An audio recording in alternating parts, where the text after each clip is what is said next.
మొన్న ఈ మధ్యనే నల్లపరెడ్డి ప్రసన్న కుమార్ రెడ్డి మీద వాళ్ళ సోదరుడే ఆరోపణలు చేసినటువంటి వైనం గుర్తుంది కదా. ఇప్పుడు తాజాగా జ్యోతి రాసుకొచ్చింది, మరి ఆయన గురించినేనా ఇంకెవరి గురించి? ఎందుకంటే డైరెక్ట్గా పేర్లు రాయట్లేదు. వైసీపీ ఎమ్మెల్యేల గురించి రోజుకొకటి డైరెక్ట్గా పేర్లు రాస్తే వాళ్ళు పరువు నష్టం దావా వేస్తారు కాబట్టి అట్లా కాకుండా తెలివిగా వేరే రూట్లో రాసుకొస్తుంది. అంటే ఆ పేరు వచ్చేలాగా టచ్ చేస్తూ రాసుకొస్తుంది. కొంతమంది మొహమాటం లేకుండా మా గురించి రాశారు, సిగ్గుండాలి ఇదిగో అంటూ సాక్ష్యాలు చెప్తున్నారు.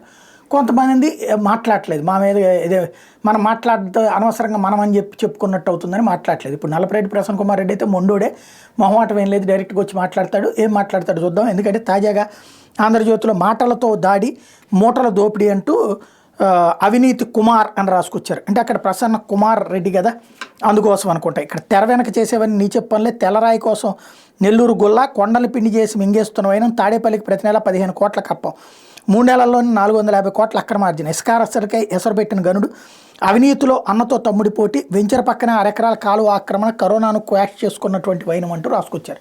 దీని మీద ఆయన ఏం చెప్తారో చూద్దాం.